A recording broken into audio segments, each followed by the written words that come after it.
Hello, I'm Joshua Farnsworth and welcome to my traditional woodworking school. In this video, one of our instructors, Bill Anderson, is going to share with you a tutorial on how to refurbish antique rabbet planes, particular wooden rabbet planes. So sit back and enjoy this, and I hope you go out and buy some antique rabbet planes and try refurbishing them yourself.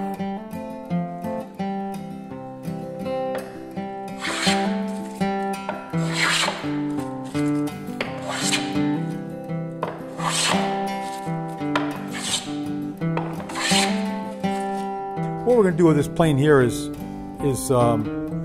sort of a generic example of what we might do with these other planes as well. I've placed a square up against this plane, and you can see the front half of the sole is moved off to the left of the back half. So clearly it needs to be straightened up on the cheeks, and there's a considerable amount of rock in the sole here. The sole is no longer flat. So I want to flatten the sole, I want to square it up to the cheeks, and so on and so forth. Having done that, of course, I'll be narrowing the plane, which means that eventually we will need to narrow the iron as well. So we'll be grinding the iron to the correct bevel, and we'll be narrowing it out in order to make a match. And that's something you'd have to do with a moving fillister as well. If you're playing down the sides, the iron is going to have to be narrowed down just a little bit.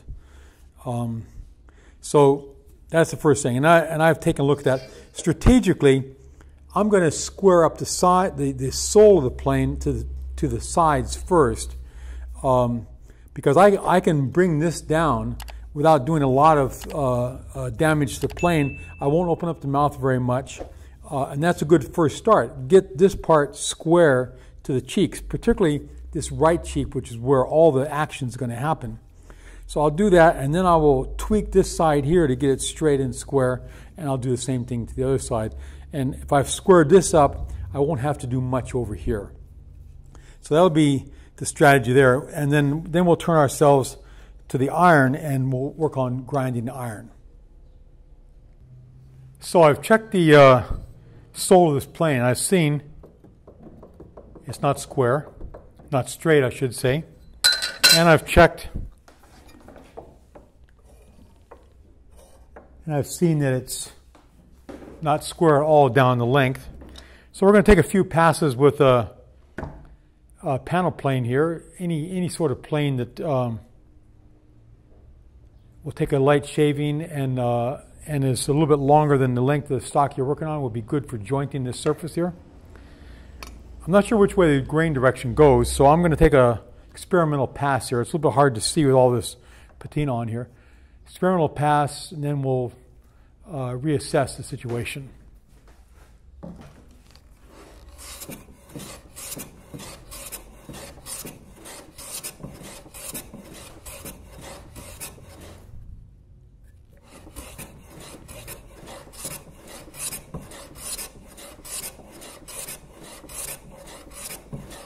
One thing that will happen is, as you're playing down the sole,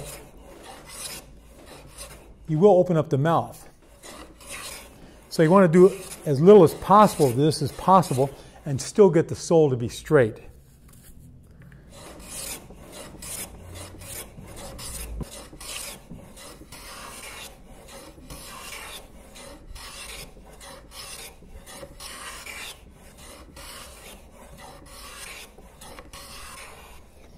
As I go along, I'm going to check for squareness and straightness. Still got a little rise right here.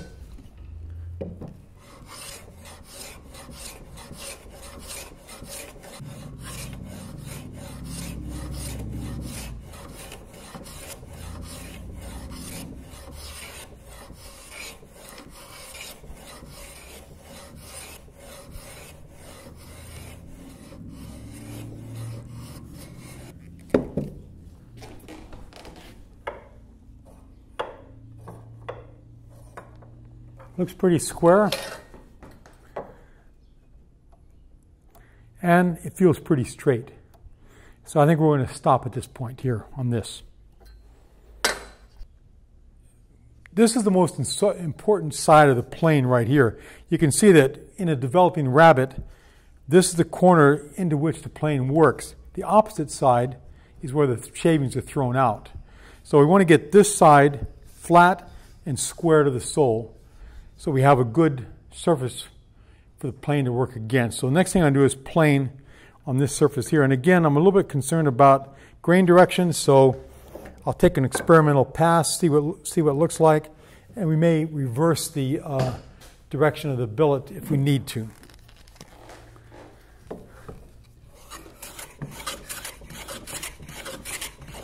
What we need to do here is try and plane evenly across the width of the board until we can see that this surface here is planed evenly like that. Right now this has been warped that way and that is warped that way. So we're trying to flatten this out and get it all in a straight line. I have an idea that this plane originally was in a fire. I don't think this is just patina.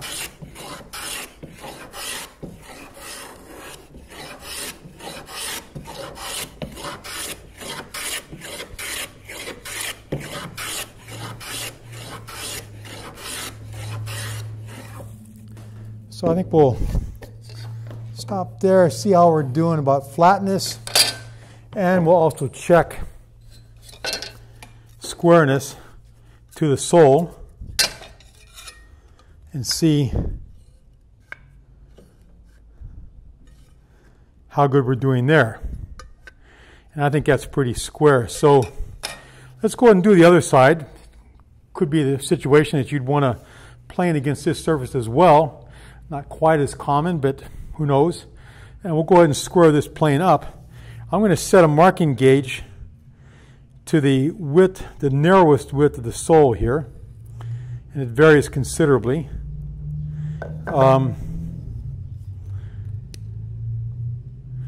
And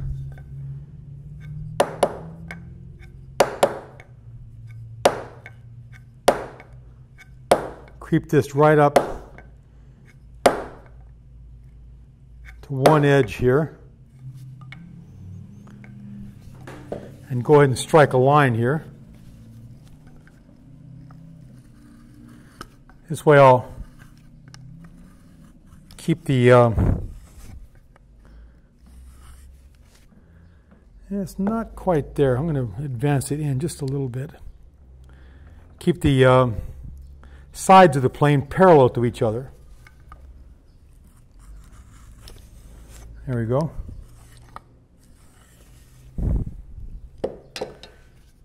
So working that way, this is undoubtedly the grain direction here, and we'll work on this side right here.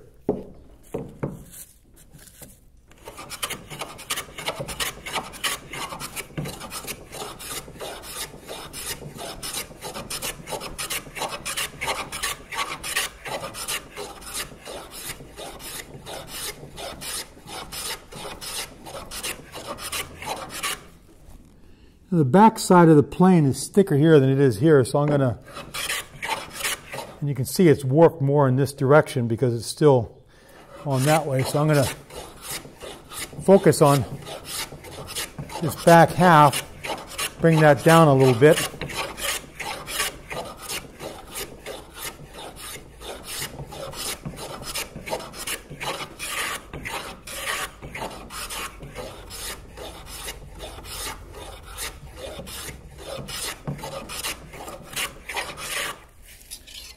And I can just start to see a feather from where my marking gauge mark was. It tells me I'm very close to being down to the surface there. A little bit closer.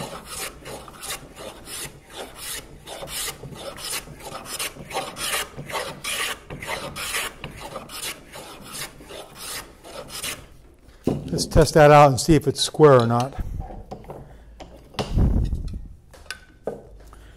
So we're going to test it relative to the edge here. And you need to take a little bit more off this top right here.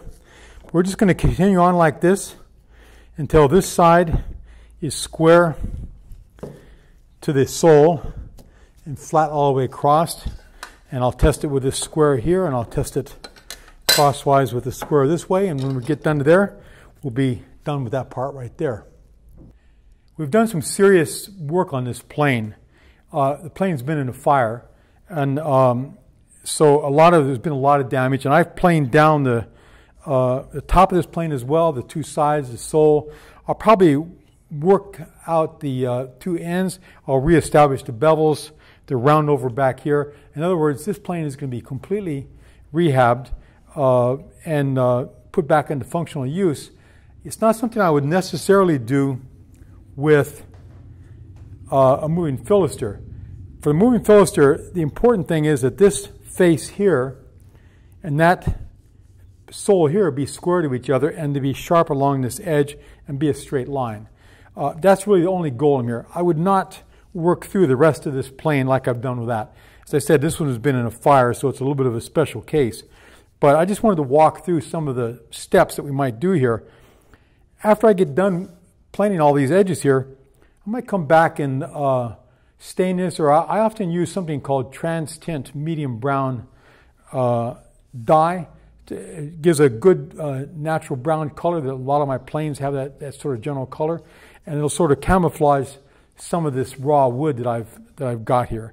So that might be a step there. Other than that, we've basically got the sole and the sides of this thing square and ready to go. The next step will be to regrind the iron to match this sole. I've taken the iron here and I've removed the rust on the sandpaper board. I've got a metalworking sandpaper mounted on MDF. Melamine is also a good choice. You need an engineered surface that's known flat, and you fix your sandpaper to that by a variety of methods. Could be glue, could be double stick tape, whatever, but it's a flat surface, and it's good for lapping metal surfaces where I need to have long stroke action. So one of my favorite sandpapers for this purpose is something called Norton Blue Zirconia. This is not that particular sandpaper, but I use it a lot, and it's a very tough metalworking sandpaper. So that's probably what I would recommend. You can get that from Klingspor, McMasterCar.com. A variety of places carry that, but not in your local hardware stores in general. So I've flattened the back of this, I should say the face of the iron, and then I've painted the face with a machinist layout fluid called Dykem, and it comes in either blue or red, and this happens to be red.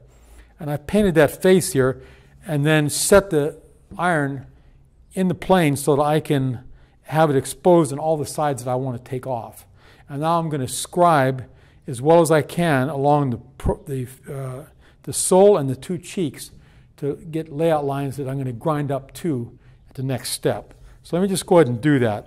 You see that the iron is poking out maybe 1/8 of an inch or so. I'm going to draw a line here, but I'm not necessarily going to grind down to that line. I'm just going to grind parallel to that line. These over here, I'm going to grind up to those lines there because that's going to be the actual width. This way I can advance or retract the iron. So I just need that line to be parallel. So let me go ahead and do that. You want to use an awl, and I want to lay this as flat as I can on the sole of the plane, and I want to scribe a single mark, if at all possible, across, and whatever you get will be just fine, because we're going to do this by eye later on as well. So I'll do it over here as well, as flat as I can. And you know, an awl has a point on it, a conical point, so I'm not really getting this flush on the to the cheeks here. It's a little bit proud, which is a good thing because I want to be able to tweak those down. The other thing you notice is that the iron is relieved on the back edges. Right now I'm going to focus on grinding this iron to its width and getting it square across here.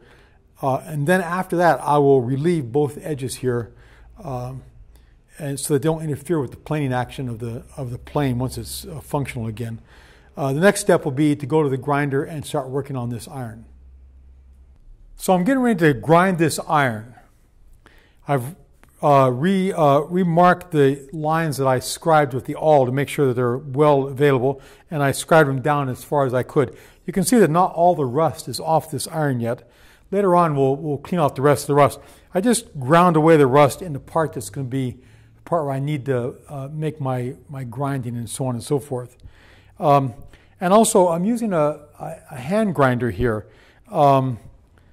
This has got been fitted with a so-called aftermarket stone.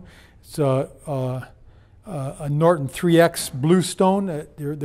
These stones have are well adapted to woodworking tools because the grit breaks away easily and doesn't heat up too fast, doesn't cause the iron to heat up too fast when you're working with it. So if you look for stones like this, you want to look for stones that have the letter K or J in their code. That tells you it's really adapted for woodworking type tools. You know, Peter Ross has made me a tool rest here so I can set it to different angles. Right now, I'm going to grind this iron square off. So the tool rest is set at 90 degrees to the tangent of the circle right here. So I'm just going to block off this thing along the edges, the face, and the other edge here until I've squared it off to where I want it to be, and then we'll think about resetting the tool rest for a particular bevel angle, and maybe also for a particular relief angle as well a little bit later on. These hand grinders take a little bit of getting used to, but they're really quite convenient, and no electricity, and you can control them just in any manner you'd like. So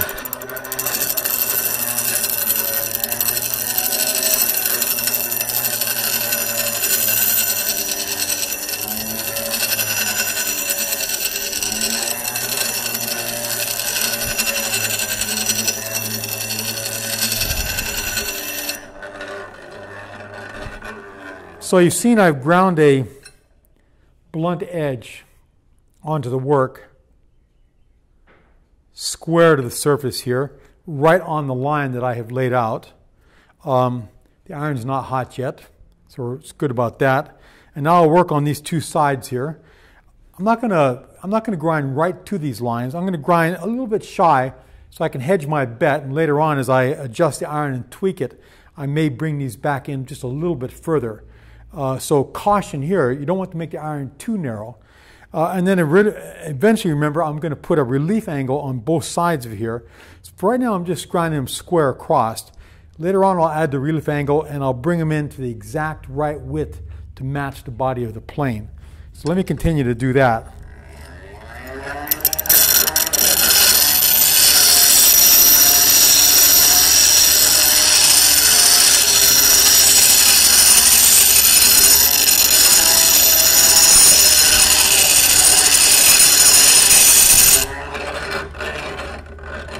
And the iron will get hot, just like a powered one, so you need to cool it off.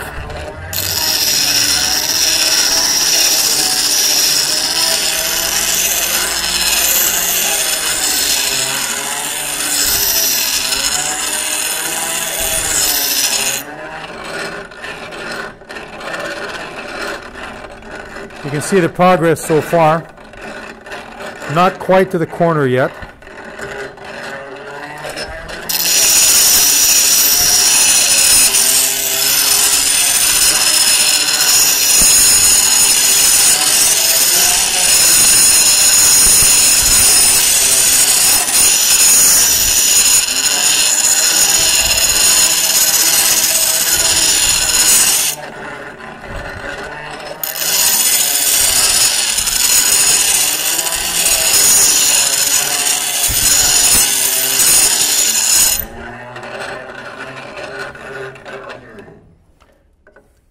So you can see we've ground right to the corner, which is good.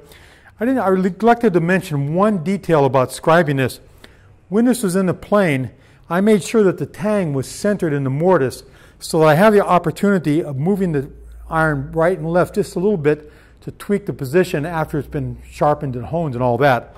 So that's part of the reason why these angles aren't exactly parallel to the original faces, because I've tweaked this iron right and left so it was centered in the mortise of the plane body. So I'm going to continue grinding here a little bit, and then I'm going to work on the other side and get this all parallel, and then we'll put it back in the plane and see how close we've gotten it to where we want it to be. I've been working on grinding the sides and the edge of the iron, and now I've put it back into the plane body to evaluate where I am. And you can see I'm sort of flexing the iron flat against the sole of the bed here, flexing it between my thumb and forefingers, and using my thumb to advance the iron up and down and sideways until I get a good idea of how the iron would rest in there, and I check to see if I'm still skewed or proud more on one edge of the iron than the other, and how do the two sides look. You know, and I can see right now I could take a little bit more off the front edge right here, this corner right up here. It's a little bit high, and it's a little bit wide on this left side right here. So I'm just going to sort of get that in my mind, go back to the stone. I'm going to go back and forth on this, trial and error, until I get this iron pretty much fit. At that point, I'll probably come back and paint the edges of the iron, this edge here and that edge there, paint those edges with the red layout fluid, and then grind the relief angles so I leave a small stripe of red on each side. I know then that the iron is to its appropriate width, but the edges have been, the two edges here have been relieved back so they're not interfering with the plane action of the iron. But that'll be a little bit later step right there. Right now I'm still tweaking the iron, so I'll just continue on with that.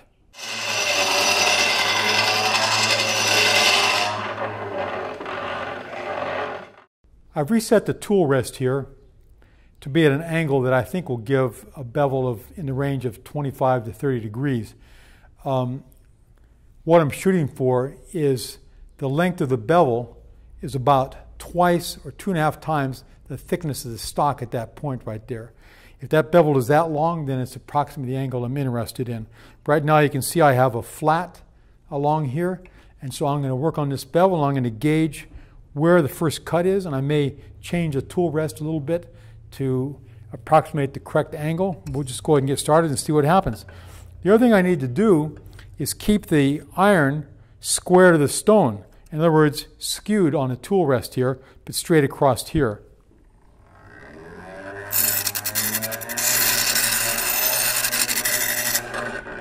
So the first cut, first grind, is right here on the heel of the bevel, so to speak. So I'm going to tap this tool rest down just a little bit and see if I can't move that up just a wee bit. I think it'll be better that way.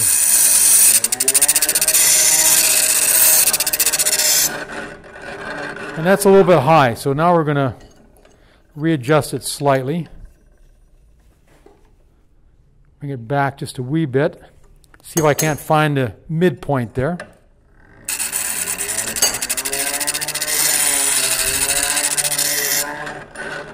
And there, I'm pretty happy with that. So we'll start working this bevel. The goal here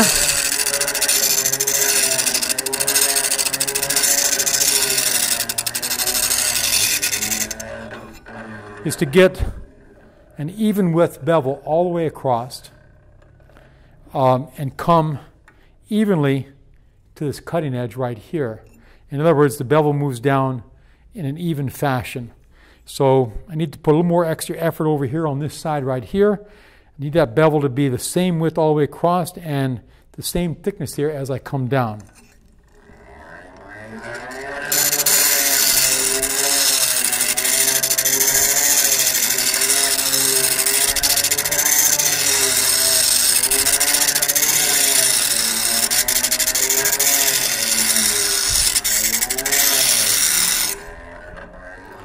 So I'm making some progress there.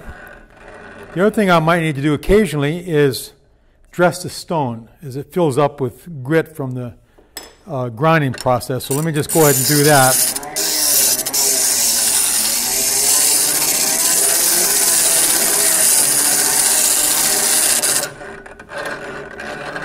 This will make the stone cut a little bit faster.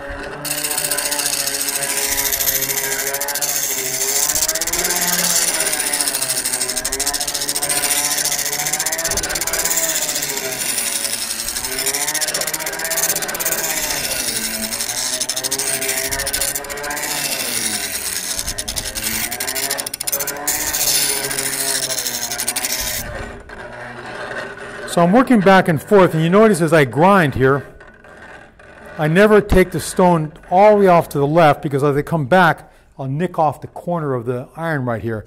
Nor do I go all the way over to this side, because I come back, I'll nick off that corner. I keep this 1/3 on here, all the way over, 1/3 here, back and forth like that, to keep the bevel developing evenly all the way across. So I'm just going to continue on like this until I've taken the edge right here down to a very almost to the a point, but not quite. I'm going to stop a little bit shy of that, and the rest of that, this edge will bring down with honing stones. Right now I'm putting a hollow grind on this face right here. So when I go on to the honing stones, I'll be honing on the heel and the toe of the bevel, and the last little bit can be taken out with the honing stone, and I lessen the chance of either overcutting the edge or burning it as I get too close. And finally, the last step then will be to put in the relief angles on the two long edges of the iron here. I've ground one of the long edges here back for a relief angle, and if you look carefully, you can see the red dye that I painted that edge with just shows that I've left a small flat right there, a relief here, so the iron will always remain full width as I sharpen it down or as I flatten the back or whatever.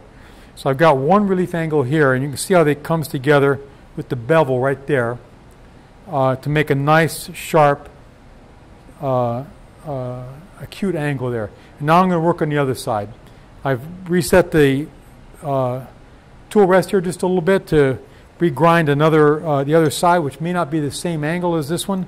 And we'll go ahead and take a pass on this and then put it in the plane and see how well we're doing. We may need to increase the angle or whatever. But again, we'll be looking to leave a little bit of red evenly along the length there. So let me go ahead and do that.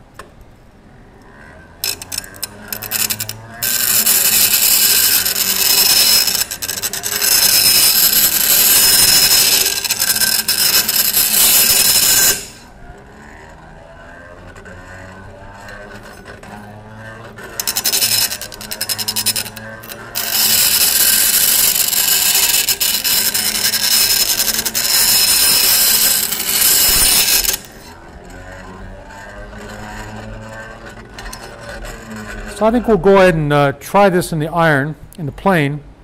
I've got a small flat right here. We'll see if that relief angle is enough. And if not, we'll change the bed, the tool rest angle, and we'll continue on.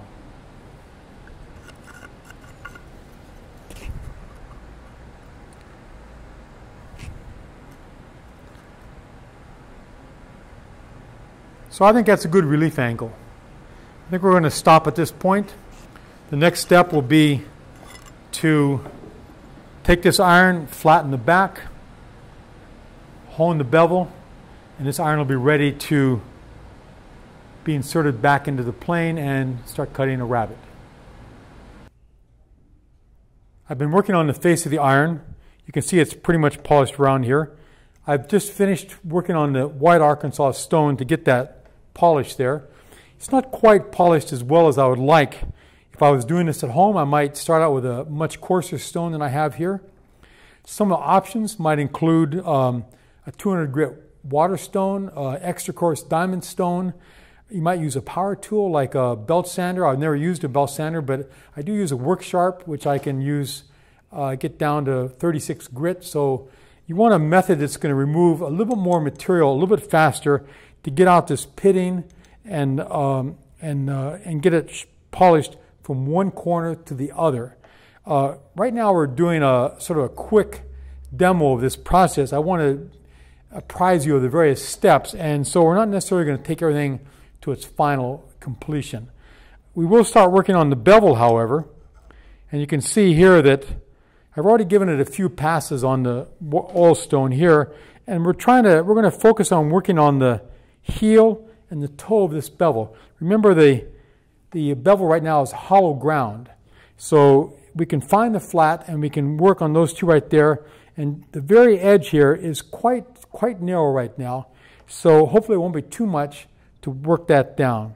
The way I'm going to do this is to work lengthwise along the stone, and again, finding the flat, getting my fingers on there and holding down on the flat and working along the length like this, back and forth. And I generally like to use the full width of the stone to do this.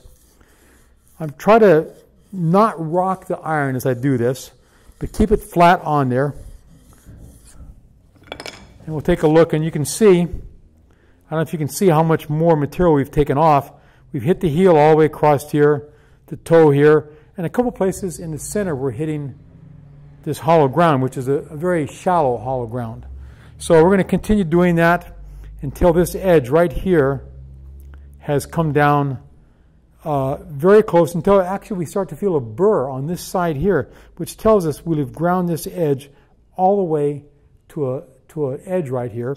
It'll be rough at this point, but we'll feel the burr, and then we'll go to the next stone and we'll work that edge some more and take the burr off with the polished side back and forth like that until we get this to a hone. And I'm focusing on pushing straight down the length of the stone, holding it at the skew angle like that, so I can get the bevel as flat as possible. And you'll have to put a little elbow grease into this, back and forth. And as I said, probably have more success with starting out at this point with a little bit coarser stone, back and forth. But we're starting to get a polished edge all along the hollow ground here. You can see that. And still a little bit blunt here, so I'm just going to continue on doing that. And then once I can't see this edge, that means it's so narrow that light won't bounce off it. In other words, pretty close to sharp. Then we'll switch to hard Arkansas stone again, and we'll continue honing that both on this side and this side to take off that burr and get that iron honed just right. The two sides here don't need to be honed. They're out of the equation. The cutting part of the iron is this part right here. We've only ground these back to provide relief so they don't interfere with the cutting action of the edge of the iron. So they can be left rough, and they can be left a little bit flat on the edge like we've done here. So that's perfectly fine there. We're done with that. The only part that's going to be honed is right there. So I'm going to continue on with this until it's honed and sharp, and we will continue on. If you're interested in learning traditional woodworking, come take a class at our school in Earlysville, Virginia. You can also visit our website at woodandshop.com, where you'll find a bunch of free woodworking lessons, workshop tours, and our very popular tool buying guides. And make sure you subscribe to our free newsletter to get our latest articles and videos. Enjoy!